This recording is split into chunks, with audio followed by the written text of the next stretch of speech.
Hello, everyone, and welcome to this week's Weekly Wisdom at the Pillai Center. We are doing a series of New Year's editions of the Weekly Wisdom. This is our first to address how you can make the most of 2015. So each week we'll give you some more tips and insightful information on what to do to make this year your absolute best. It is 100% possible. So let's do this together. So this week we are going to talk about 3 New Year's resolutions that I'm personally making and I'd like to share with you. And then we will talk about the energy that's happening this week that is really bringing us into 2015 and how you can make the most of that. So very important that we'll touch upon that information, but that's going to be the second part, so just hang on. So first, I'd like to share with you 3 New Year's resolutions that I'm planning on making, and they are pretty bold and outrageous, and I think let's go for it. So resolution number 1, accept others for who they are and not for who I want them to be, including myself. So with that information, we can accept others no matter what they do, no matter what's going on, because Dr. Pillai says you cannot change the other person, you can only change yourself. So by accepting, you actually bring a sense of peace to yourself and those other people in your lives so that they don't have to feel so much stress and tension as well. New Year's resolution number 2, be happy and grateful no matter what happens. I have a friend who says, thank you, God. I don't know what for, but thank you. Whenever something happens that she is maybe not so pleased about. Because we have to trust in God that God always has and gives what's best for us. And through this, there may be a lesson that we need to understand and need to get through. So always trusting and always being grateful and happy and having faith. That was 2. Number 3, work hard, play hard, and surrender it to God. So we talk about usually planning resolutions and goals and goal setting for the whole year, and it's usually something very mental. We'll be talking about that in the next hangout. But as we plan our goals and as we create what we want, we have to remember to also surrender that. So as we plan, we work hard, we take some rest, we give ourselves that space, and then we surrender it to God. So New Year's resolution number 1, accept people, including ourselves, as they are, not how we want them to be. Resolution number 2, always be happy and grateful no matter what happens. And number 3, work hard, play hard, and surrender it to God. So hopefully those little tips will get you started this week as we move into 2015. Speaking of moving into 2015, I have with me Sarah Burns, our resident astrologer at the Plllai Center. Thank you so much, Sarah, for joining us. Thank you for having me today. And this year we have some really interesting energetic formations that are happening starting on New Year's Eve in the US and going through several days into the new year. To me, this signifies the best possible way that we can structure this new beginning. Everything is an opportunity for a new beginning, and the new year, when we change that number, always feels like one of those big times to take advantage of that energy. And we've been backed up by the celestial beings to help us really make the most of that time. So please, Sarah, would you tell us all about what is happening over these the first really 5 days or so of the new year, and how do we make the most of that? Yeah, you're exactly right. It's a very exciting time, and it's always exciting to start a new year, but when I was looking at the calendar and looking at the moon phases and the nakshatras, or the birth stars, the way the planets are positioned, there's a lot of support to start the year off in an amazing energy. Mm-hmm. And what happens is actually on the 31st, so December 31st in the US, in the western part of the world, and it'll actually be January 1st for those of you in India. It's the 11th moon, and it's the 11th waxing moon, and that always connects us to the energy of Vishnu, who is the archetype of wealth. He brings us wealth and helps us sustain our life in the material world.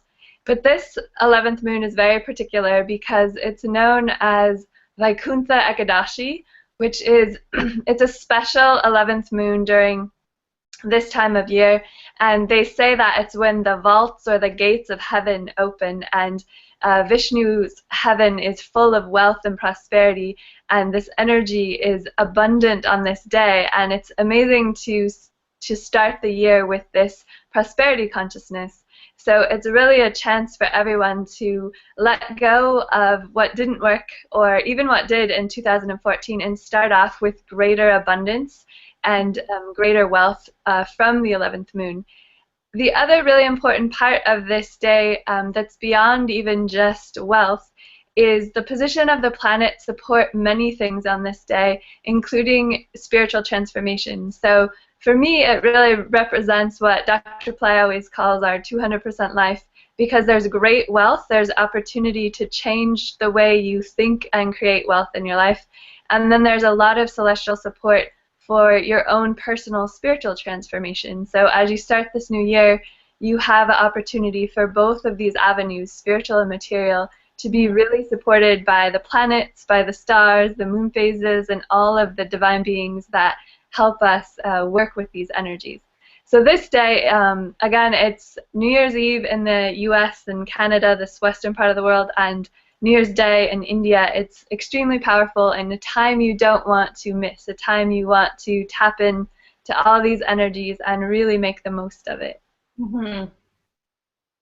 Great. And I know that at Pillai Center we're having an interactive fire lab, so people can tune in and watch and follow along and do prayers with the priest, which is always really fun.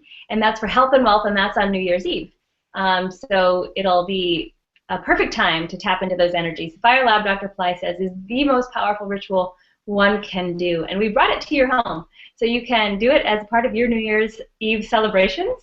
And then what can they do at home if they don't want to participate in this event?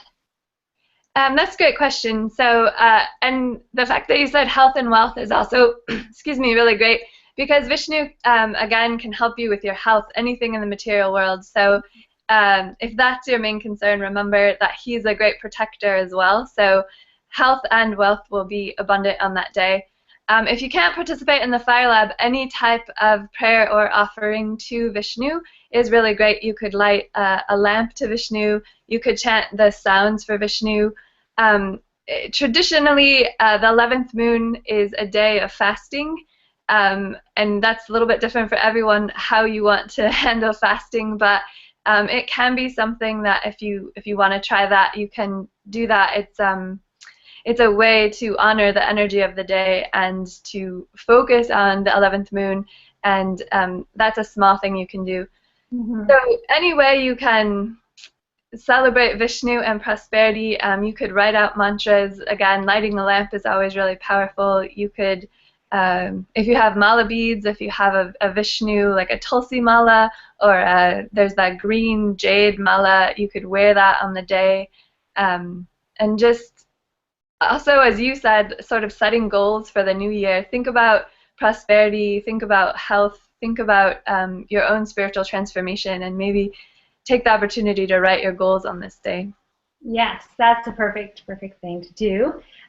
Also, the sounds for Vishnu can be found on websites, and also Dr. Pillai. I just remembered it was a couple years ago where there was this special time, the special 11th moon, and he did a webcast on it. So it's now an on-demand video that is available on the Pillai Center.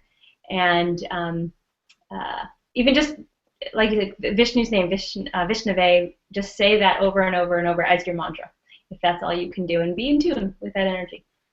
And then I understand there's another time a couple days later. We always know that there's these pradosham times, or these karmic places in the month, days in the month with break up karmas, and they're more powerful. And we have a supercharged one coming up just a couple days later. Tell us about that. Yes, that's correct. So after the 11th moon, we move into the 12th moon, which still carries a lot of prosperity consciousness, and it's a great time to even share your wealth and your prosperity with others. And then that leads us to the 13th moon. And for most of us, the 13th moon, which is pradosham, will be on Friday, January 2nd.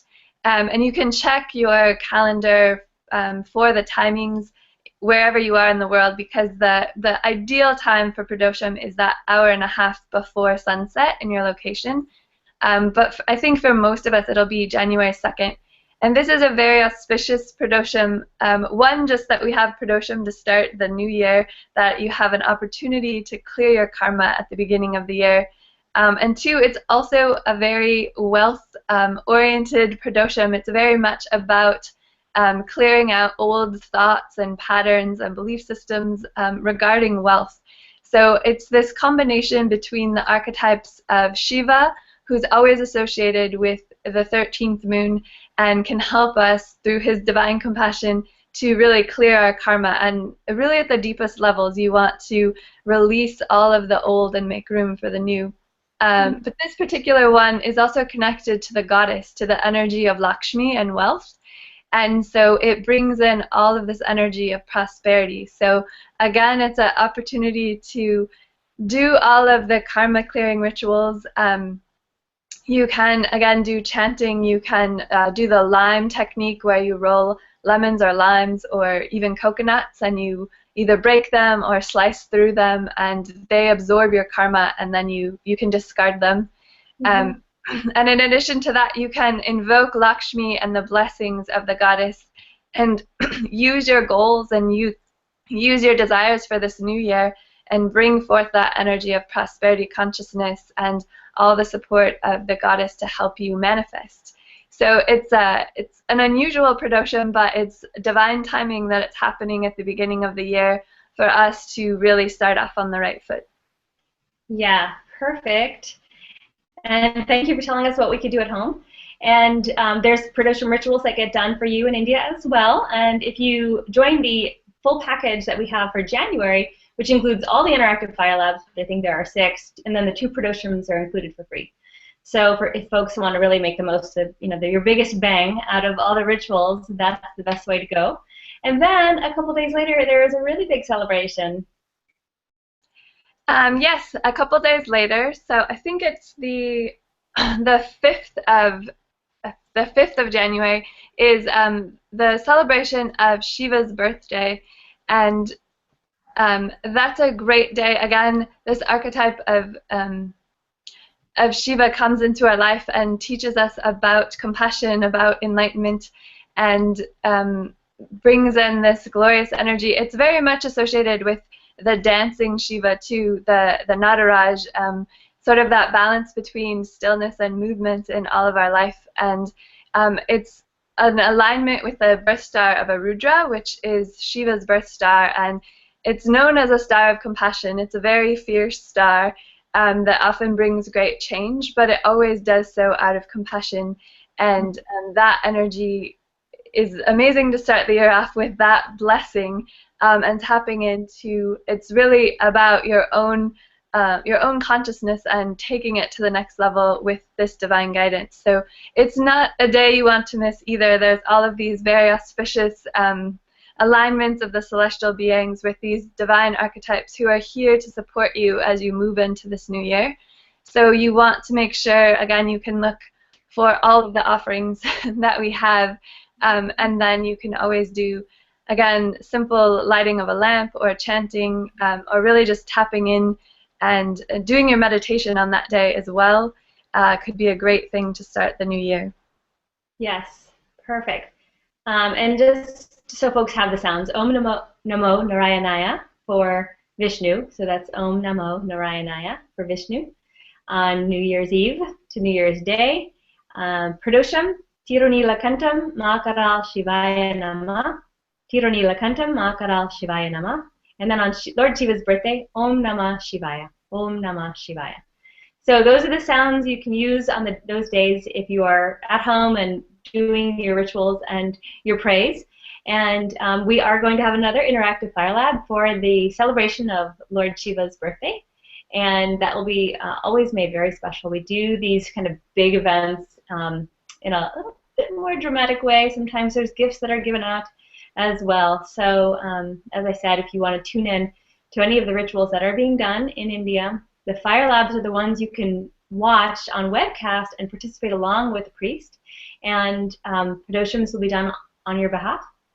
And the whole package for January is, I think, $147, and the real value is about $250 if you bought everything separately. So that we're doing as a way to give people an opportunity to participate in all of these different things at a lower price. And then, of course, there's the New You program, which we developed, we released last year around this time, and it's made up of all of the foundational teachings that Dr. Plllai has taught over the last 20 to 30 years about karma removal. If you are looking in YouTube and wondering how to find all of the different teachings from Dr. Plllai about karma removal, we've helped you out and we've condensed them all into one spot in a 5-week course. So I recommend getting started on that exactly this week in the new year, because then you'll be brought through all of January and the first week of February on exactly how to start removing that karma. And Dr. Plllai says, in order to move forward, you have to reduce and remove all the junk you're bringing with you if you really want to create a clear space. And this program, it's $47. We left it at a very low price so that more people could take advantage of it. And it is the New Year opportunity, really, to create a new you and kind of get rid of all that junk we've been carrying around for this lifetime and other lifetimes. Who knows how long it's been there. And if you have any questions about that, just let us know. So I think that it covers all of it. Is there anything else, Sarah? No, I think that's great. I think you were inspiring with your goals, and I think clearing karma is the way for all of us to start the new year, and definitely just tapping into these energies from the celestial beings in any way you can will make a difference in your year. Yes, thank you. And thank you so much for being with us here today, Sarah, and shedding your light upon the energetic updates and everything that's happening planetary and celestial wise. We love hearing about that, and it's a way for all of us and you folks at home to take advantage of this time. What makes Pillai Center and Dr. Plllai unique is that we do use these divine timings to help make our life easier and to make accelerated transformation. And as you just heard, folks, this week, starting from New Year's Eve through, I think it's 5 or 6 days in, we have some amazing opportunities to take advantage of the energies to shift.